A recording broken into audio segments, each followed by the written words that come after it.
So, we began with James Agee's A Death in the Family. And the central riddle of which the child is aware, I submit to you, just probably don't remember thinking about this, reflect, maybe worrying about this. Who am I? Why am I here? In service to what? What's the story about? And of course, you're looking around constantly to get clues from the big people around you, and you're interpreting their behaviors, their abundance or their deficits. You're interpreting their treatment of you. You're interpreting how they react to life's stresses.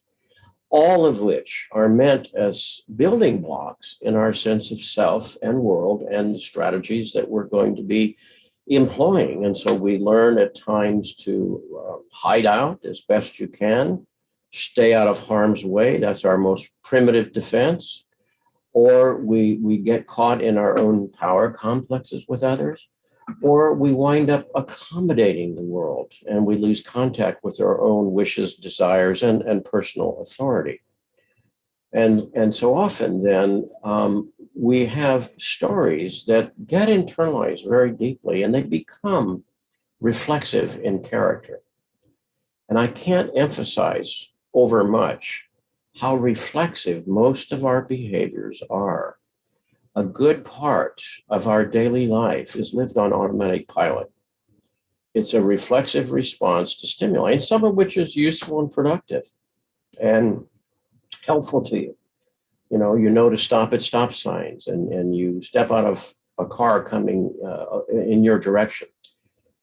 Others completely sabotage the possibilities of the moment by imposing the old structure and the old patterns on a person or a situation.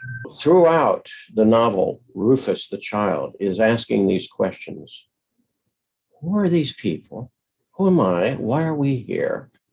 What's the bigger story, the bigger picture? And of course, it's particularly catalyzed by the death of his father, who has died because a 10-cent cotter pin in the steering mechanism broke. 10 cents is worth more than a human life, and his father is removed from his life. And that will be one of those traumatic events that will continue to be present to him throughout his journey.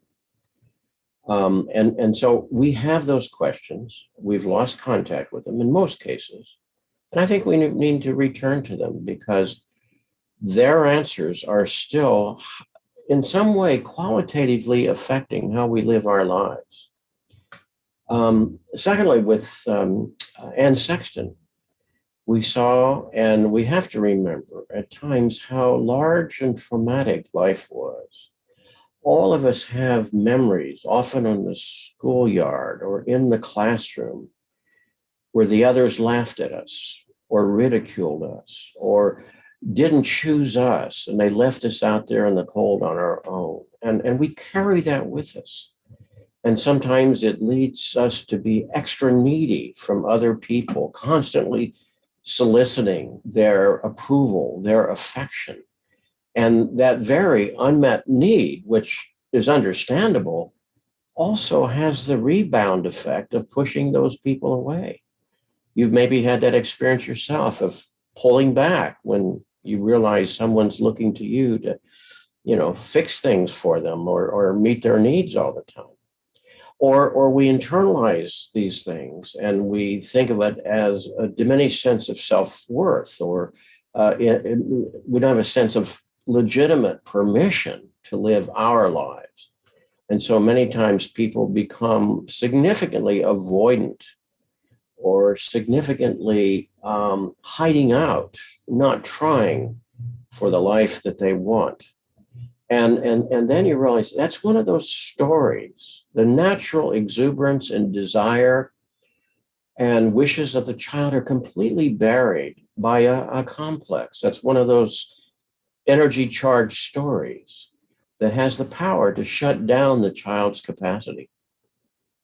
When that happens, we realize it's not so much what happened, but how did it get storied?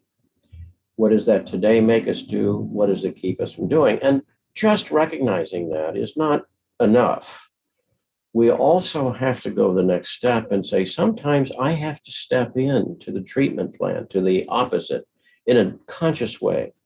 If I'm afraid of taking on something or feeling lacking in permission, that's precisely where my agenda is now. That's where I have to step into the task of living this journey as fully as we can.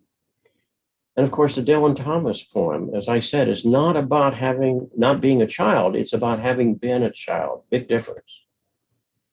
And his awareness when he's writing this poem of how limited time is, how precious this brief pause is, as Jung described life, a brief, luminous pause between two great mysteries. Well, the key is to make that pause as luminous as possible. And Dylan Thomas was one of those flashing stars that didn't last very long, but it blazed brilliantly when it was here. And to recognize with time the summons to be accountable, to own up to our interests, our talents, our enthusiasm. It doesn't have to be out there in the world for others to see. Doesn't mean we have to go out and perform. It means we have to find that permission within ourselves to live the journey that we're meant to live, to follow the promptings and curiosities of our life. I've been asked sometimes by people facing retirement, what should I do? Should I do volunteer work? Well, for some people, that's perfect because it gets them out, it gets them engaged with people in a social cause that might matter to them. That's fine. For other people, it's not what they're called to do. Many people fall into a reactive depression or a lot of self-medication. You need to ask yourself, what fired my imagination when I was young? Where was I during the green time? Assuming there was at least a moment of that here and there. Because that curiosity is still here, that interest. Maybe the body's not capable of enacting some of that now because of changes in that or outer circumstances beyond our control. But still, whatever that value was, it's to be honored. I mean, I know a person who was profoundly interested in dance and suffered a crippling injury, which removed her from the possibility of professional dance, which was her goal, and went off to be a successful professional in other areas. But in later life, came back to the love of dance and mentoring others and studying it and writing about it and so forth. So again, what Dylan Thomas is so acutely aware of is the brevity of this journey and the necessity to show up as best we can while here and to be mindful of the large story that is wanting to unfold from within us in the context of another large story going on outside of us. And I think for Dylan Thomas, part of the large story for him was a love of the natural world and a love of language and the musicality of language. And he was, in his own linguistic way, a musician. And that's a gift for sure. And each of us has a gift in some different way. It doesn't have to be in any public display, but it has to be something honored within us.